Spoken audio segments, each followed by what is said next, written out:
Do you ever feel poor? Like eating microwaved noodles while staring into the void kind of poor? Well, me too. And that's why today I decided to become a millionaire, with a little help from a pirate who likes to say his own name a lot. Lokhir Fellhart! We're gonna be raiding and pillaging, and we're gonna do all of that on legendary difficulty, very hard battles. Because what is life without a little challenge? We spawn in China, a vast, beautiful land filled with ancient riches.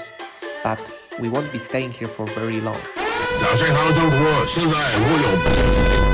But more on that later. For now, we have to beat the shit out of our local piñata, which turns out to not be a very challenging fight.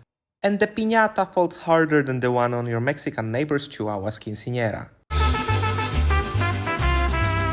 We also got lucky and secured an item that allows us to suck our enemies into a pit of shadows, which will be very useful in the early game. With that, we move on to conquer our first settlement, guarded by a handful of poor zombie boys who immediately get sucked into the pit of shadows. Victorious, we can start raising an army of Corsair handbows. Why? Because under Lokhir they become a fantasy equivalent of Navy SEALs. They can shoot, they can fight in melee, and eventually they will even get stalked. Soon enough, a quest gets issued to us. See, this quest is the only reason why we will hang around in China during the early game. We want these red blades, as they are a key step to us becoming a millionaire. They give some melee attack and weapon strength, but the main reason we want them is the 20% bonus income from sacking settlements. At this point of the video, you might be asking yourself, how exactly are we gonna become millionaires? See, capitalism is all about exploiting others' work, and to succeed, we have to do just that. Let's leave the monotonous build-up of the settlements to the high elves.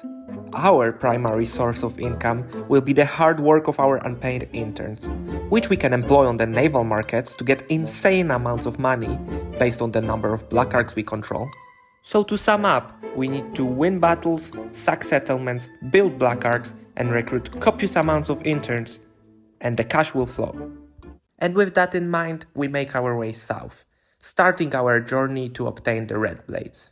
Over the end turn, the vampire boys decided to meet us in the open field instead of waiting patiently in their settlement. Big mistake.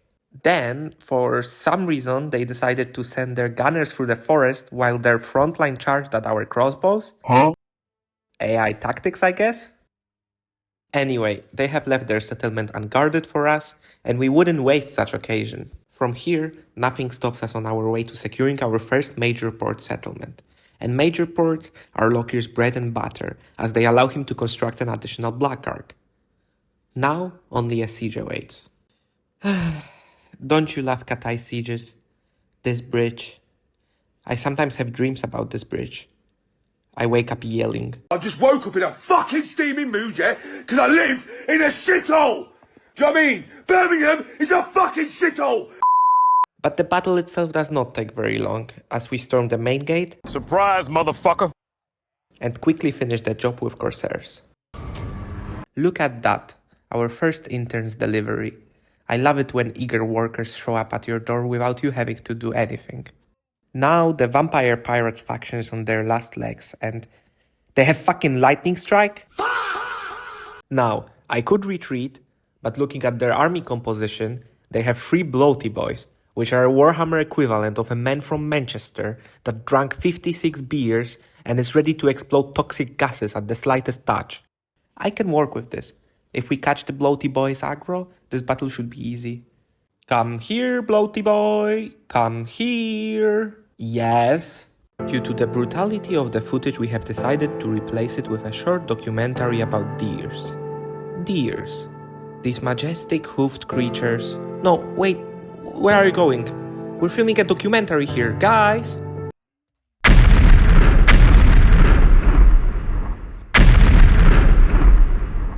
With that underway, we can finish off the Vampire Pirates and, more importantly, build another Black Ark, as the sooner we build them, the sooner they grow and provide us all their wonderful bonuses, such as income from post-battle loot and sacking settlements. Meanwhile, another intern delivery besieges our settlement. This one does not look like a particularly easy fight, but after their dogs tank our dark shards, I just lost my dog! and we run circles around their strigoi, we managed to come out on top. Now we're only a 2-turn walk away from Zanshi, another major port on our way to get the red blades. All we have to do is get through a lovely, exciting Katai siege.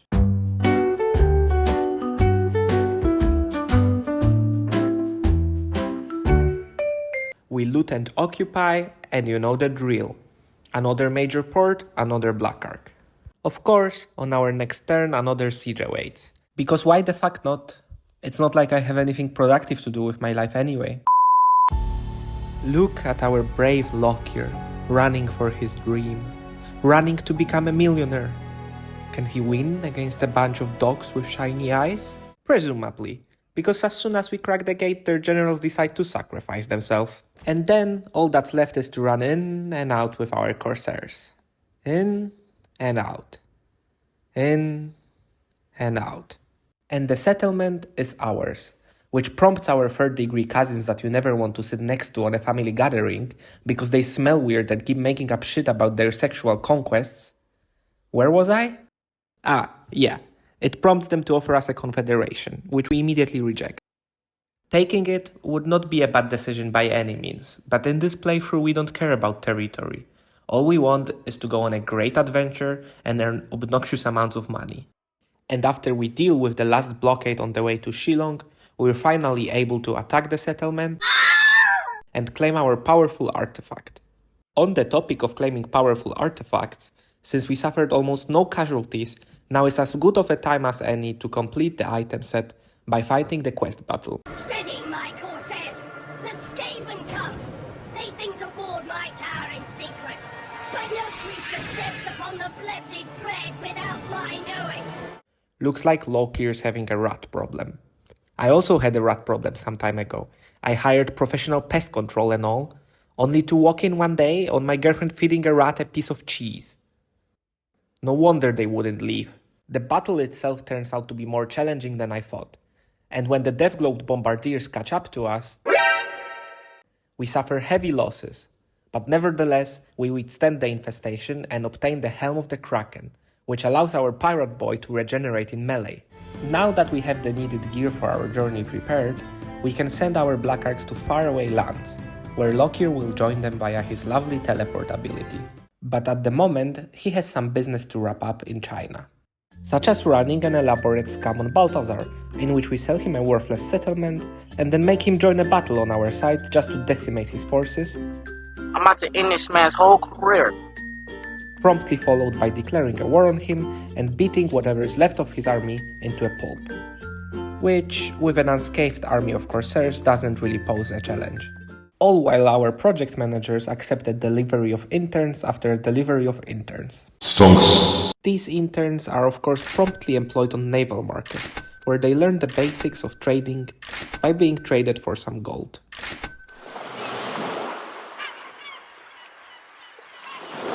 And finally we arrive.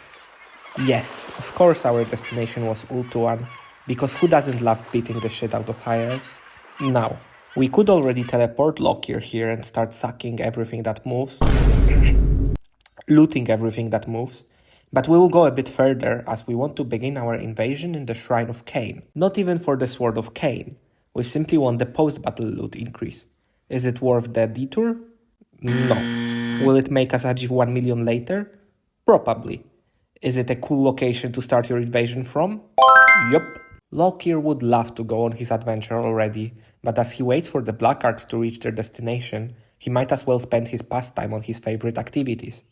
Looting and pillaging, that is. After personally accepting yet another intern delivery, Lokhir gets his dragon, making him even more impactful in combat. Just in time, because the Black Arks have reached the Shrine of Cain and are calling for their commander. And Lokhir answers, leaving behind only a small regiment to oversee the various Chinese businesses. At this point of the game, our pirate boy does not even need his army to handle smaller garrisons like the one in Shrine of Cain. The giant fucking magical dragon seems to have it under control. I got you, homie! From here, we keep moving south, encountering very little resistance on the way, which our well-trained corsairs dispose of without a major problem. Smaller sieges also stopped causing us much headache, which a giant dragon and upgraded Black Ark abilities may have something to do with. We managed to sack Tor Anlek for 13,000, and while that may seem like a decent sum of money, this is only the beginning of our sacking adventures. Gotta give him that hawk too and spit on that thing. Although an important part to remember is to keep recruiting the Black Arks to get that rookie loot numbers up. Meanwhile, back in the Far East, we reclaim the village we sold to Balthazar and ready ourselves for an upcoming fight, as for some reason the Golden Boy seems very upset for the innocent prank we pulled on him. I'm dying. Help me. Unfortunately, today he will not be able to claim his revenge, as we just bum rush his ranged forces with our corsairs and once again send him into the Ether. As the invasion of Ultuan is in full force, it's finally time to start activating the rituals. For starters, how about campaign movement range and a 50% extra income from sacking settlements? That seems very balanced. Perfectly balanced, as all things should be. Despite us coming here to beat the Hyles, so far we have only fought our own and now the vampirates again. But do not worry, the stuck-up elves will get their turn soon. Meanwhile, the vampire pirates have the gut to once again lightning strike our Black Ark, but this time we don't need to rely on bloaty boys to mop them up, as our forces are simply stronger and easily remove the from undead. We celebrate by recruiting a Black Ark. Not long after, we finally arrive at our first Elvish-controlled settlement, and although it's basically an underdeveloped village, we still net 10k from sacking it. Of course, the population of the settlement instantly gets a comfy, gracious employment on our naval markets.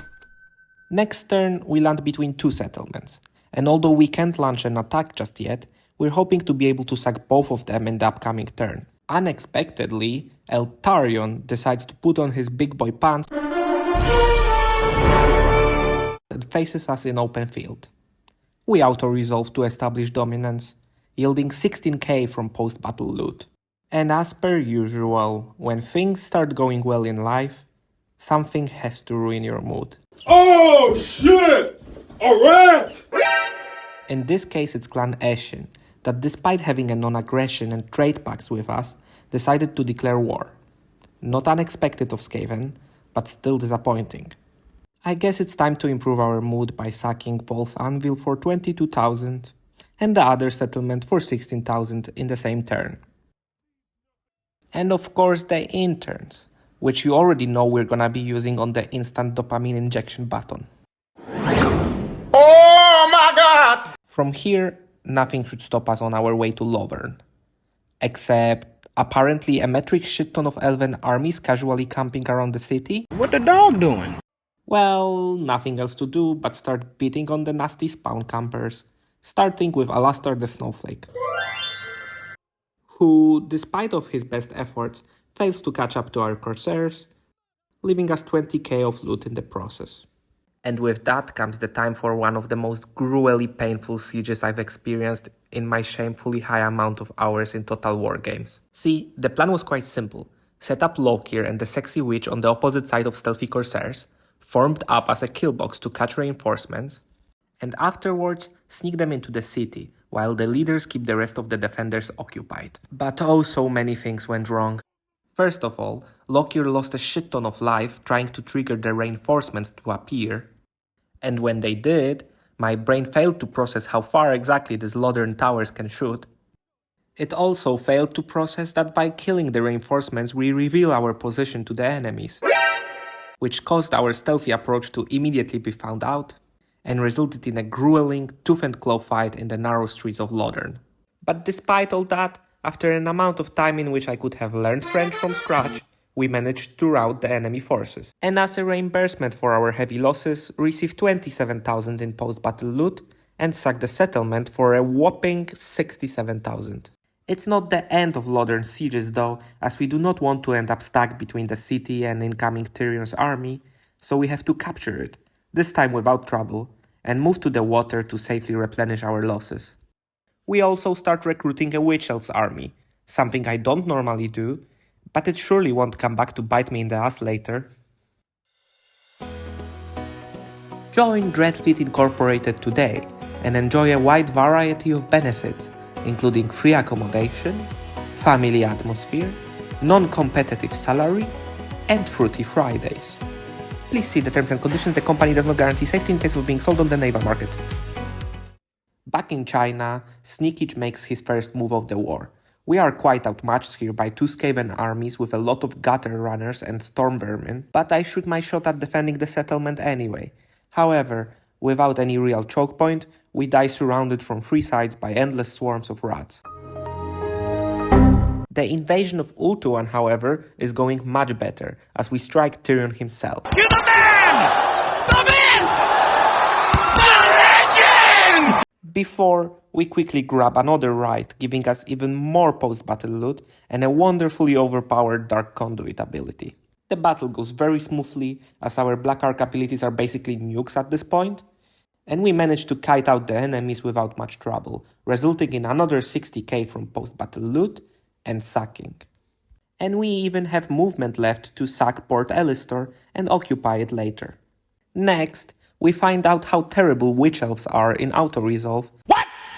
So we just manually steamroll some elves. And for some reason, we keep recruiting more witch elves. Somebody stop me, please. Yeah, it's definitely better to stick to Handbow Corsairs armies. I also decide to do something that I don't usually do and pay off the rat to have some peace of mind. Although we don't really care about our settlements, it's not like I actively want to lose them, so I choose to think of this as paying the settlement costs of a class action lawsuit against your company. Yeah, you give up some funny money, but it's much less of a headache than taking it to court. We quickly make back the money by nuking some homoerotic elves and sacking their island settlement. On the following turn, Lokhir continues his march north and finally gets to auto-resolve a siege. And we get a couple more witch elves. I swear, I'm not a gunner. Disclaimer, making a doomstack of witch elves as Blessed Dread is pointless and dangerous.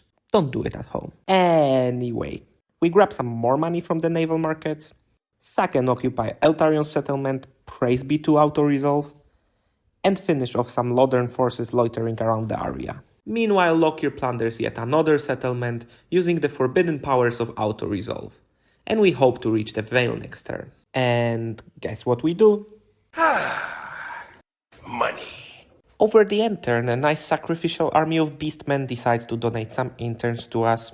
Hello there. We graciously accept, and soon after we arrive at the Vale. My mental for sieges is already collapsing, but surely this one will go better. Right?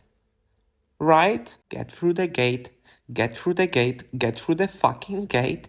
Get through the fucking gate! They ask you how you are, you just have to say that you're fine when you're not really fine, but you just can't get into it because they would never understand. Why can't you guys listen to me? This would be so beautiful if you just listened to me. I may have had a little crash out, but hey, at least we have Dark Conduit to brighten up my mood. And we won! Getting some post-battle loot and sacking the settlement for this campaign's record amount, 100,000. As the next step, we attack this random settlement and find out that witch elves do no damage at all.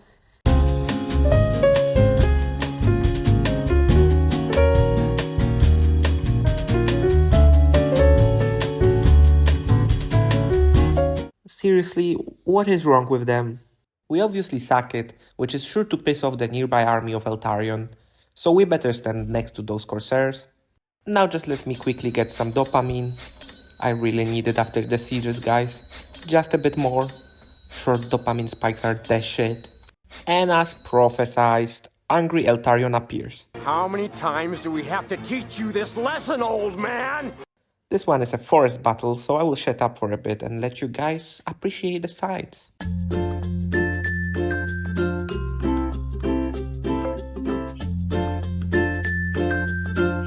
Alright, and I will let you appreciate some actual sights this time.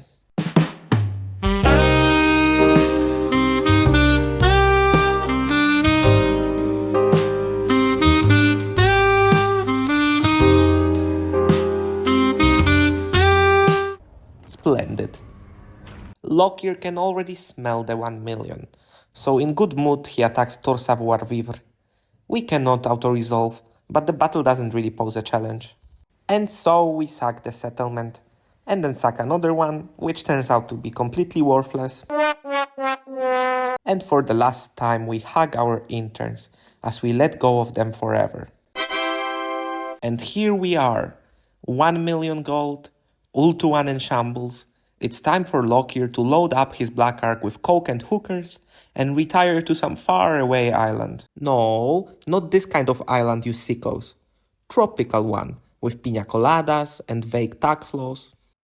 If you enjoyed the video, leave a like, subscribe, all the standard YouTube bullshit, and see you in the next one.